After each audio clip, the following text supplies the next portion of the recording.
Hello guys! Welcome to Sugilanon Channel, the story channel in English, the unveiling story and sparkling joy. So today, our story for today or atong Sugilanon karong adlaw is about in the science context, particularly in the field of chemistry. So we are now in the topic of ding, ding, ding, ding, the quantum mechanical model of the atoms. It's merely purely plays with the electron. So I am your instructor for today, and I am Rafael P. Inson. Well, as you can see in my slide, let us begin with this question. What is the chance of finding an electron in the nucleus? What do you think? Chance of finding? Can we able to find electron? Can we able to touch, see in our own naked eye electrons in the nucleus? Well, then yes, this may be the answer. Set back and watch and learn because you will find out the answers of that questions. The chance of finding an electron in the nucleus of an atom is extremely low and approaches to zero. Why? Sasabi ko na nga, it's because mahirap talaga hanapin yung mga electron in the nucleus, no? Kasi nga, ang liit-liit nila. But, according to the principles of quantum mechanics and the quantum mechanical model, electrons are negatively charged particles that are typically found in specific regions around in the nucleus of the atom. Well, thank you for this quantum mechanical model, no? Because we can have an idea or the probability of finding the location of this electron in an atom, which may be in outside the nucleus, right? And of course, the nucleus, on the other hand, contains positively charged protons and neutrons, which is electrically neutral. We'll find to discuss that one in the next slide. So what's the electron of fine? Another supporting answer with that one, due to the electrostatic forces between the negatively charged electrons and the positively charged nucleus, electrons tend to stay at the distance from the nucleus, forming electron clouds or orbits around it. And the probability of an electron being located within the nucleus itself is highly unlikely because of the repulsion between the negatively charged electron and the positively charged nucleus prevents the electron from entering the nucleus. I will give you an emphasis of what was happening in that statement, no, in the next slide. But as for now, I would like you to tell that as a summary of that answer, while it is theoretically possible for an electron to be found inside the nucleus, the probability of this occurrence is so low that it is considered negligible. Well, this concept is fundamental in understanding the structure of atoms and the distribution of electrons within them based on the quantum mechanical model and quantum mechanics principle. That's it. So that answer, I have the basis, that's one. Quantum mechanical model and of course, quantum mechanical model of an atom states that electrons are not circular orbits around the nucleus and electrons are in 3D region around the nucleus called atomic orbitals. So actually, the quantum mechanical model somehow opposes the theory of Niels Bohr, wherein the electrons are really residing in a certain orbits, no? But according to this statement that it's around the nucleus, no, in a 3D region, and because of that random motion, it creates an orbital, and that is what we call atomic orbital. So let's have try to find out and discuss the atomic orbital because this is the region where the electrons can be probability found. And this is a very new term to us, but I will tell you what are those atomic orbitals. The atomic orbitals describe the probable location of the electrons. So within that range lang, no? Kung nasaan ang electrons na makikita natin. Okay, so as you can see in the picture, this is the Bohr atomic model of nitrogen atom. According to Niels Bohr, the nucleus, that's the color red, orange, or green, contains positively charged, where outside of the nucleus in a certain orbits, the electron, no? Or electron orbit, so dinha. And of course, that's the model of Niels Bohr. But in comparison to the quantum mechanical model, electrons or atoms behave like an electron clouds, no? Space where the electrons are likely to be found in that region of space lang. So they're not really in that certain orbits na nag-reside. In that region lang within. That color, of course, we have the nucleus, color red, for the purpose lang na siya of representation, huh? But I don't think so if there's really the color of protons, electrons, and neutrons, no?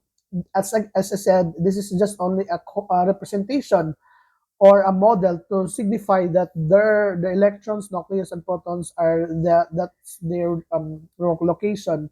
So the other side, in the right side here, dito na side, this is the electron quantum mechanical model. Ganyan lang. But of course, um, let me ask you to the second question. Where does this model came from? Well, we cannot really tell you quickly, directly, who are those directed person who formulated this model. But of course, upon creating that model, there are a lot of history. So let me view you a quick history before formulating the quantum mechanical model. Of course, it is not done by just only one person, no? That quantum mechanical model has a lot of bases and of course history before it has been established. And let who is this person? I think you're familiar with this. If not, well, the name of this person is Louis de Broglie, no, in our own pronunciation, but according to the research, it could be pronounced as Louis de Broglie, Louis de Broglie, no, Louis de Broglie. So that's how we pronounce his name. According to Louis de Broglie, electron behave with wave and particle properties at the same time. Yun ang principles ni Louis de Broglie. Na electrons daw has a dual property in nature. It could behave just like a wave and it behaves also just like a particle. And because of that properties and principles of Louis de Broglie, it has become the basis of what we are now, the model, what's called quantum mechanical model. So, in 1923, Louis de Broglie, actually, to give you a little background of his bibliography, si Louis de Broglie is a French chemist, physicist rather, proposed a hypothesis to explain the theory of the atomic structure in the first hand. But de Broglie proposed that matter and slow-moving particles, just like with the electrons, has a dual in nature. Dito sumikat si Louis de Broglie. Sabi niya, ang electrons daw is merong particle property and of course wave property. Actually, Louis de Broglie derived his equation using a well-established theory. So, meron tayong equation, but I will not present here the equation. That, of course, that is a separate topic, no? And it does really connect with the theory of Max Planck's in the Max Planck's quantum theory and Albert Einstein in the Einstein theory of relativity. So, it really does connect and prove and support with that two-person theory. So that's the good thing there, no? Because naka-coincide siya doon. And of course, another history about the where this the model came from after from Louis de Broglie is, guess what? Who is this person? That is in our own way of pronunciation. That is Werner Heisenberg, but it's Werner Heisenberg, no? Si Heisenberg became famous of his Heisenberg uncertainty principle. He said that it is impossible to know both position and velocity of an electron simultaneously, so occur at the same time. No, it could never be happen. It should be occur at one at a time, no, in their position and their velocity. That's his principle, and it does really support the theory of what we have experiencing right now. So again, we have was the person, si Louis de Broglie, and we have Heisenberg, and of course, who is the next? Yes, you're familiar with this one. I mentioned this in the previous slide. Sir Erwin Schrödinger. Schrödinger, no? Oh, sorry. That's Erwin Schrödinger. What happened to my slide? Erwin Schrödinger actually refined the wave particle theory proposed by de Broglie. So he doesn't able to oppose the theory of Louis de Broglie, but just only refinement. Um, in his refinement, he developed an equation that treated an electron like a wave and predicted the probable location of electron around the nucleus called atomic orbitals. Dito nagsimula ngayon ang lahat sa atomic orbital. Nag-create ang atomic orbital kasi nga itong si Erwin Schrödinger. And of course, ginamit din niya si De Broglie from refinement of that theory na galing sa kanya. And Erwin Schrödinger actually uses, no, before creating that, to create that atomic orbital, si Louis de Broglie or si Erwin Schrödinger used a mathematical equation, advanced mathematics, just only to calculate the probability of finding electrons in an atom that we really sure nga nandyan talaga ang electron. Ginamitan niya ng mathematics, advanced mathematics. Anyan yung equation yun, pinakita ko. More than Hillary term, but of course, Schrödinger equation becomes just like that. We will not tackle that one. Maybe in the English chemistry major, we will have to delve with that. But for now, just an introduction and quick history. Bakit nandyan? Katotohanan ba ang atomic orbital? Yes. Kasi nga, gumamit siya ng equation ng advanced mathematics to really prove nga nandoon talaga yung mga electron, mga probability nila na naka-reside din based on atomic orbital. So because of that, atomic orbital was created. So ano-ano ba yung mga atomic orbital? But of course, we have, sabi ko nga, we cannot really see, feel, touch the electrons because of its very small quantity, minute, ang liit-liit, mas maliit pa sa butas ng karayom. Kaya, to make the people understand about it, the scientist expert uses a quantum mechanical model. No, model lang siya to represent na ganyan ang nangyayari. So ano ba 'yon? Let's begin with quantum mechanical model. So the quantum model determines the allowed energy of an electrons that can have and how likely it is to find the electron in various locations around the nucleus. So, ganun nga, yun yung sinasabi ko. Probability lang siya na nandun yung electrons. Okay? So, the quantum mechanical model, the probability of finding an electron within a certain volume of space surrounding the nucleus can be represented as a fuzzy cloud. Fuzzy cloud, gubot, no? Crowding cloud, gubot, or etc. The cloud is more dense where the probability of finding the electron is very high. Meaning to say, kung ano yung pinaka mas dense na electrons or area, nandoon yung mas maraming electrons. Actually, we could represent that based on the color, lightest color blue or very dark blue, nag-represent ng density niya or ng maraming location. Just like this one presentation. So this is what we call electron cloud. The red color signifies for the nucleus, and of course the very blue color outside the nucleus is the very high dense electron clouds. No, nandun yung mga mas maraming electrons. Outside of it, far away from the nucleus, kokonti na lang, para na lang siyang mga dot, dot, dot. So this is now what we call electron cloud or atomic orbital. Actually, electron cloud can be represented as just like this. There are a lot of orbitals that we will try to find out in the next slide. Okay. So what is really an atomic orbital?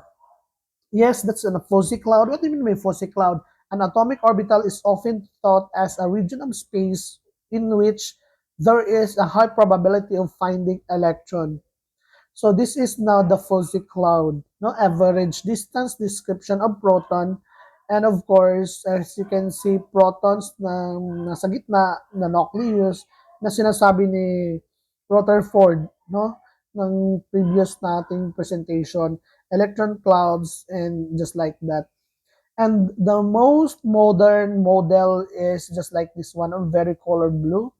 Iba na talaga ang digital ngayon na magagawa because we could really imagine, no, at madaling maintindihan based on that presentation, color lang siya, no, sa generation ngayon through the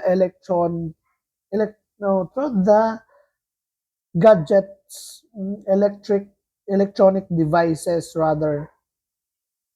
So orbital, let us first define what is orbital. Yes, that's an electron cloud. Cloud nga eh, parang clouds no, nandun kung ano yung manipis na cloud, kukonti lang yung electrons at makapal na clouds, maraming electrons. Parang ganyan lang din. So what is really an orbital? That is a region in space where there is 90% probability of finding an electrons. So 90% lang naman makikita mo na nandyan yung maraming electrons na hindi sinasabing nandun talaga. 90%. So meaning to say, it's greater chance, no? And the basis is Erwin-Schrödinger equation, and of course, the theory coming from the quick history. This is the representation, and of course, just like that. And what is really an orbital again? A lot of people really went to a higher form of chemistry but doesn't able to understand what is an orbital. So actually, ang orbital is maraming klase. Meron tayong s orbital, p orbital, d orbital, and f orbital, g, h, depending on each shell. But today, we'll have tried to find out. I will going to tell you what is s orbital. So this is very spherical shape. Ano yung spherical? Hindi, when say spherical, hindi naman siya perfectly circle, no? Just like when an egg, spherical siya or oblong sa Bisaya. And of course, smaller atom, fewer electrons take up space.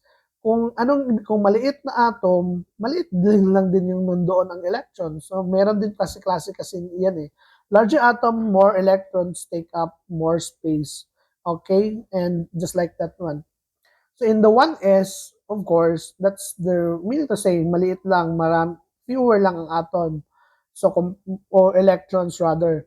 And of course, 2s compared to the 3s, mas big circle, small circle, biggest circle, ganyan. So ganyan ang comparison ng maliit, medium, at saka maraming electrons. And that is another way of representing the s orbital, no? Sa drawing, makikita natin na perfectly circle but it is not. That's a spherical as I said. So 1s, maliit na circle, 2s, 3s, and so on and so forth. Mas malaki ang 4, 5, 6 kaysa 1 and 2 and 3. No? So that's an s orbital. What is the description of s orbital? So 1 s orbital for every energy level. So say for example, 1 energy level n is equal to 1, so 1s, n is equal to 2, 2s, and etc. Spherical shape, only one orientation possible. So actually, isa lang yung orientation niya. Ano ba yung orientation? Meron bang clockwise, counterclockwise? Isa lang yung ano niya.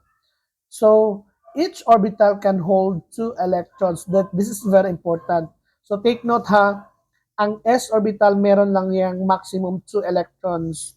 Pwede rin magkaroon ng 1 electron, but 2 electrons is the maximum. It can never be 1s3, s4, no. It should be always 1s2 sa maximum. Call the 1s, 1s2, 2s2, 3s2, etc. So there are 2 electrons in each orbital. So 1s orbital in every energy level, spherical shape, just like one. Actually, ito rin parehas lang din yung sinasabi ko kanina. So, yun yung s orbital. So, spherical shape as a summary, and then maximum so electron is 2 lang din ang nandyan, and orientation niya is isa lang. On the other hand, for the p orbital, actually ang p orbital is a dumbbell shape or lobe region describing where the electrons can be found within a certain degree of probability. So 1, 2, 3, 4. Sorry for the 1, 2, 3, 4, 5. It is not included. Key point about p orbital. Okay. So, ano naman ang shape ng p orbital? Dumbbell nga, dumbbell shape. Dumbbell parang dalawang balance na sa left and right na the same way, no? Or lobe region. So, ang s orbital, spherical, si p orbital, dumbbell ang shape niya, and shaped like two identical balloons tied together at the nucleus, just like this one. O, ito yung dumbbell shape. So actually, ang p orbitals is divided into 3 categories. We have 2px, 2py, and 2pz. So ganyan yung shape ng x in the x-axis, y maybe just like that one, and then the z. Actually, z is front and back man ng z, no? That's why dyan lang nilagay. I will show you the other features of the dumbbell shape of the p orbital. Okay, shows where the 95% chance of finding the particular electron, kung ano yung shape na nandoon lang yung mga electrons na free moving with each other, ng dalawang electrons moving there. So, hindi sa outside of that shape. And of course, higher energy than s orbital. Comparing to their energy, mas mataas ang energy ni P compared sa S. And one P orbital can hold a maximum of 6 electrons. Yun yung sinasabi ko. Sa p orbital maximum 6 kasi nga divided into 2, to px, to py, to pz, to. So total lahat is 6. Then 3 p orbitals are oriented at right angle to each other. Ito nga yun, ito nga, sabi ko. So sa ito px, yung kita nyo sa color na nasa x region, nasa left white, sa right white, sa left is yellow. Maybe that's an x to px squared. Dalawang electrons sa p kasi nga yellow and white, dalawa siya. And sa 2py upward, white below is yellow, dalawa rin. And then z, 2pz, no, front and back, no, front ang white, back ang yellow. So all in all, there are 6 electrons in each p orbital. Maximum yan ha, hindi yan pwedeng gawin mong 7, 2p7, 2p6 lang ang pinaka-last. So, wala nang 7, 8, 9, and 10. Pwede rin 1, 2p1, 2, 3, 4, 5, depending on the number of electrons we have. And the next orbital is the d orbital. So, actually, there are 5 different kinds of d orbitals. And the dxy, dyz, dxz, dx squared minus y squared yan ha. And of course, dz squared. So, ilan na lahat? 1, 2, 3, 4, and 5. So, what are their figures of z? Ganyan. dz squared, na may ring sa gitna, orbitals, the x squared minus y squared, and of course, yz, xy, and of course, yan. You familiarize that one, student, memorize that one. So, ilan yung lobes na nasa d orbitals, no? Sa apat, that there are 4 lobes, no? Sa z squared, dalawa lang siya, pero meron siyang ring. Ano yung mga ganyan?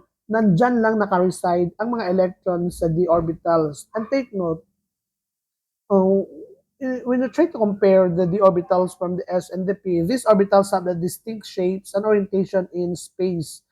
So do not include the one. The shapes of the first 4 d orbitals are similar to each other, which is different from the z squared orbital. The energy of all 5 d orbitals is the same. Okay? Yun lang. Ang energy ng mga 5 orbitals is the same. Pero mas higher ang energy ng d orbital compared sa p and compared sa s. Hmm, yun yung arrangement nila. Okay? Oh, so ito yung summary ng four categories of atomic orbitals sa S, spherical, P orbitals, there are 6 or 2 electron each, and D orbital, actually mayroon pang F yan, pero it's really difficult na, very complex si F orbital. We'll not talk about here the F orbital. So, very complicated, magugulo yung buhay nyo. Magugulo yung buhay natin pag i-include pa natin si F orbital saka si Z. Si D nga ang difficult na nga i-identify. So much more with the F and the G. So take note, the color yellow, for example, 1s, color violet, 2s, purple, 3s, and the black, 4s. And then dito sa 4s orbital, nandyan na yung mga d orbitals at combination na yan eh. Shells of an atom contain the number of stacked orbitals.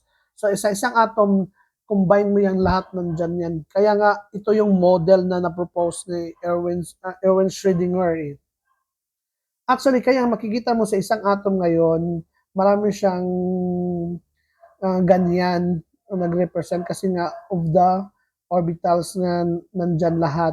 One is first and second level of S orbital and the P orbitals all together. Hindi kasali yung D na nandyan. So makikita mo ngayon sa modern model sa atoms is mayroong nucleus sa gitna at saka maraming mga electrons surrounding it, rotating in it, just like with that model sa quantum mechanical model. Pinaka-latest model na yan ha. Hindi yan model ni, but of course, that model was being created because of the basis na coming from Bohr and other persons ng who discovered electrons, ni G.G. Thomson, nilang Chadwick, and those quick history timeline na nabuo. Oh, so sa ngayon, ito yung pinaka-latest model ng electrons. Okay? So, different atomic orbitals are denoted by letters of the S, sphericals, or the P, just like that. And the 4, 5D orbitals have the same shape but different orientation in space. Sabi nga orientation eh, clockwise, counterclockwise, iba yung rotation niya eh. So, ganyan yun. Ito nga yung model ngayon eh, di ba sa drawing lang siya. Pero other person refine it, modify it to make it really good to see in our eyes, no? Ang refinement model ng atoms. Okay. Since alam na natin ang atomic orbitals, ngayon, we'll try to find out and try to arrange the number of electrons based on the atomic orbitals. And these are the numbers of kinds of atomic orbitals depend on the energy level. So the first column will still have energy level represented as N, or the number of sublevels, second column. And then the letter of sublevels, third column. The fourth is the number of orbitals per sublevel, fifth number of electrons in each orbital, and of course, the last column, 1, 2, 3, 4, 5, 6 column is the total electrons in energy level. So, ma-check and balance mo yan sa total electrons kung magkano, depending on the electrons or atoms that you are trying to arrange here. Okay. Energy level. So, ganyan. For example, energy level 1. So, yung sublevel 1, letter of sublevel is S. Basta 1S. Start talaga sa S. Number of orbital per sublevel is, ano yung orbital? S, P, D, F, F, just like that. So, isa lang kasi nga S lang yung nandun. And number of electrons sa S, maximum niya is 2. So, total niya is 2 sa last column. So, sa energy level, kumbaga, sa second, shall we say, orbit, yung number of sublevels niya is meron ding 2. So, actually, ano yung nandun? Si S and si P. So, how many orbitals per sublevel? Of course, sa S, isa lang. Sa P, 3 orbitals yun. Kasi nga, PX, PY, and PZ. And i-total mo yun, how many electrons sa S? 2. And how many electrons sa P? 6. So, i-total mo 6 plus 2, 8. No? Next is, for example, dito na tayo sa last. So, 4. Ang number of sublevel is 4. Ano yung letters of sublevels na nandyan? So, apat din. So, S, P, D, F. 4 nga yung number of levels eh. So, sa S, ilan yung number of orbitals? Isa lang. Sa P, tatlo. Sa D, na 5. And then sa 7 is F. That is a standard ha. And in every orbitals, there are 2 electrons for S, 6 sa P, sa D, 10, and then sa F is 14. G is so on and so forth na meron. So total all in all is 32. Ito yung standard format ng counting of electrons. Okay, ito nga eh. Next one. Quantum mechanical model describes the probable location of electrons by describing is, of course, meron lang apat. First, the red color, principal energy level or the principal quantum number designated as letter N, small n ha. The blue color, energy level, so angular momentum quantum number. Again, sa green color orbital in each sublevel. So that's what we call the magnetic quantum number, or designated as M sub L, small letter. And ang spin or spin quantum number is M sub S. Actually, ito yung 4 quantum model. Sabi ko, ulitin ko, ang principal quantum number designated as letter N, that's color red, ito yung tinatawag na energy level. Ano yung energy niya? Energy 1, 2, 3, 4, 5, just like that.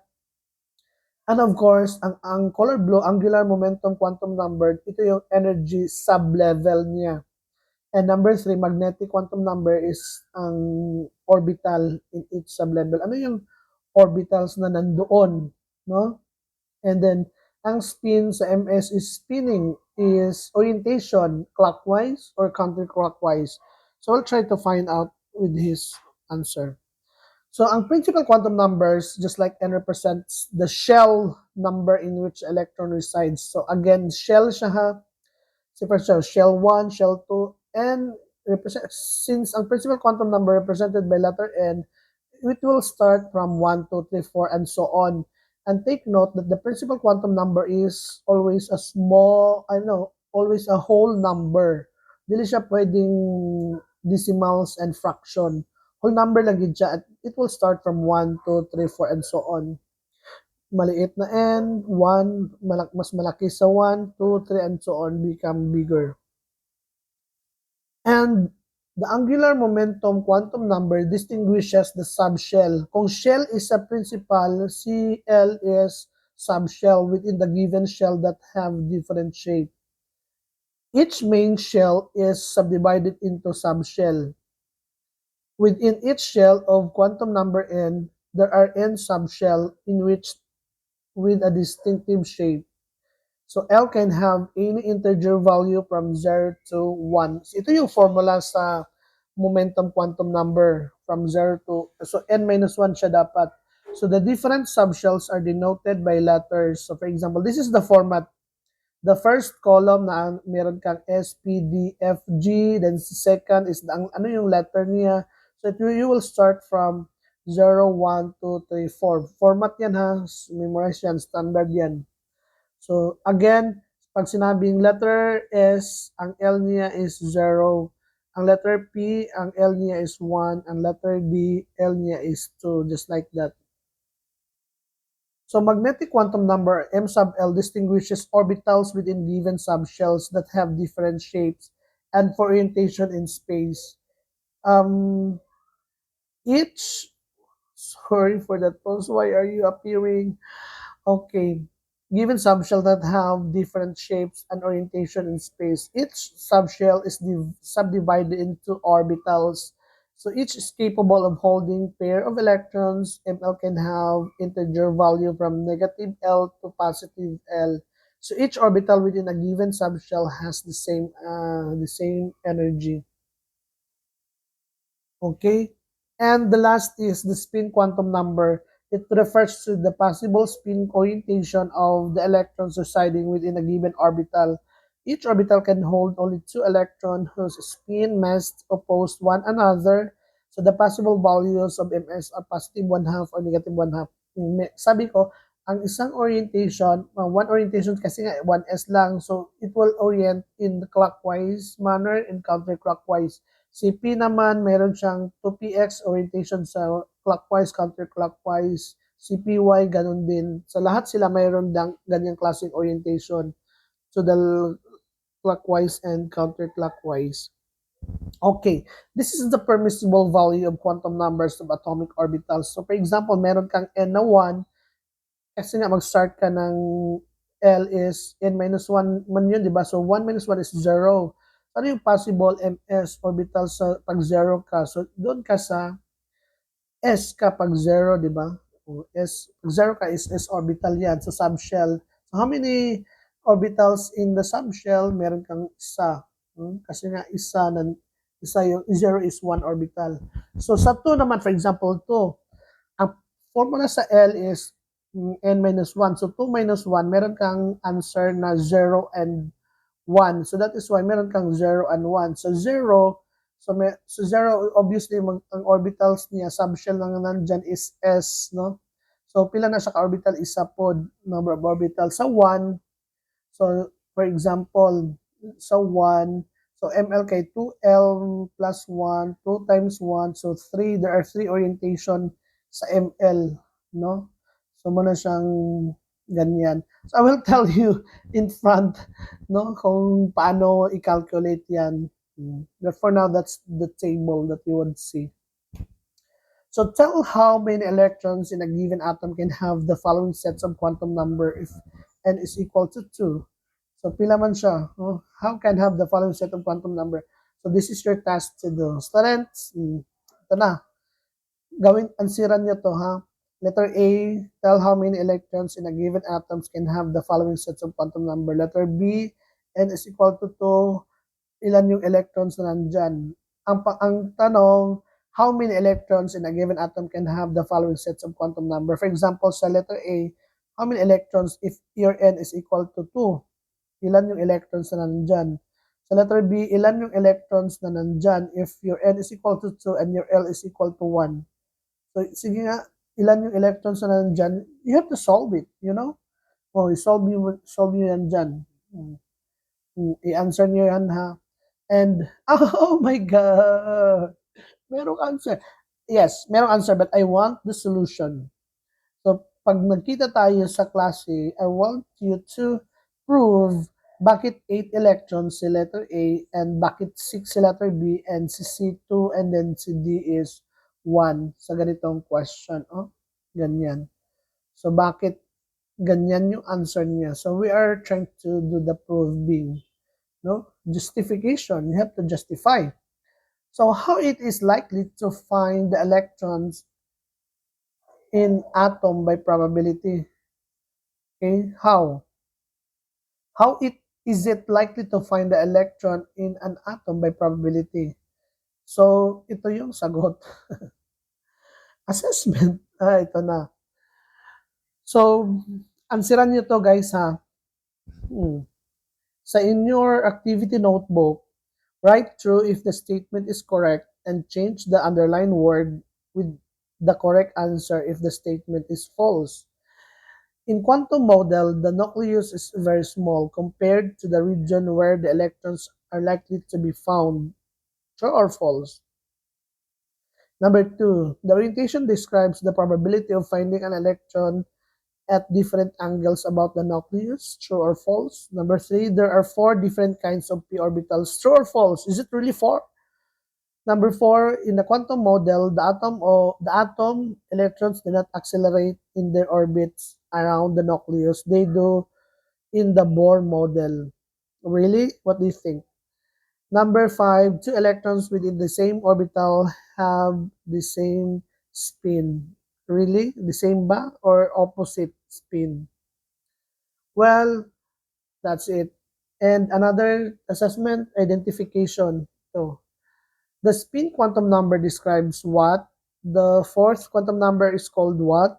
The magnetic quantum number is called what? Scientists accept that an electron spends how much time inside an atomic orbital? How much nga ba? Each orbital holds how many electrons? Yes, in 6 to 7, probabilities are used because of Heisenberg, Albert Heisenberg uncertainty principle. This principle states that yes, no, blank, blank, blank, electron can measure but simultaneously. State that blank, blank, unsa man siya tong Heisenberg. Oh, no electrons in an atom that can have what we call that one in Heisenberg uncertainty principle. So, sa identification continuation, number 8, why are electrons assigned quantum numbers? Electrons are assigned how many quantum numbers? The first quantum number is called what? The principal quantum numbers describe what? And 12, which principal quantum number describe the ground state? And 14, the azimuthal quantum number describe what? Bilisan ko na lang to. And of course, for the number 18, what is the shape of the p orbital? Ano ba? Sinabi ko na nga yan kanina, di ba? Okay. And of course, direction. Tell what type of orbital such as 1s, 3d, and so on is directed by each of the following sets of quantum number orbitals. N is equal to 2. So 2. What is sa table kanina? So pag 0, what is that? For example, ang 0 is belong to the S. So 2S is like that. So 4, what is number 2? 0, 1 to SPD. So 4D? What do you think? You just try to find out to answer that one, okay? Nagbigay din ako ng ibang answer. So direction until how many electrons there can be a given atom with the following sets of quantum number, okay? So yan yung answer one. And of course, number 5. And pag ikaw hindi nanood ng video na to at tapos hindi mo tinapos from the very beginning, well, you cannot find the brilliant mystery of this slide and PowerPoint presentation because I have here the answer provided with you. But this is not just only an answer. I will ask you justification proving why your answer is just like this one. Bakit? Bakit true? Bakit orbital? Bakit 90%? Bakit 2? Sa number 11, bakit energy level? Tanong ko yan sa iyo, bakit ganyan? So, but of course, for you to be motivated, I will give you an answer. Pero bakit nga? Si part B, number 12 to 18, number 18, dumbbell shape. Bakit dumbbell? Ano ba? Sino ba si dumbbell? Si Dumbo. Sa part C, D, and E, of course, those are the numbers and answer. And of course, the highlight, your assignment. Define the following: electron configuration, Hofbauer principle, and control of maximum multiplicity. Hofbauer principle. Ito yung pinakamadali gawin. Yung electron configuration, Hofbauer principle, and yung yung guide to arrange the electrons, no? 1s2, 2s2, just like that. Ano yun? And control. Ano yung role na gawin? So that's the next PowerPoint presentation. Okay? So, guys, thank you for watching. If I were you, you have to watch the video from the very beginning until ends because it will really guide you and give you a knowledge if what you are looking for. But of course, I will try to follow up this during our class. We'll see each other during the lecture, but I will not do the detailed. I will just confront you what's happening and what's really inside the PowerPoint, right? Because today, this time is our blended learning nga eh. O, di ba? Through just like this one. So, it's your, what do you call this one? Responsibility to watch the video. So, pag hindi pa kayo nakapanood ng aking video, please visit the Sugilanon channel or the Story channel in English, the Sugilanon channel, the Unveiling Story, and Sparking Joy. This is me again, Rafael Inson, presenting. Good luck and God bless us all. Bye-bye.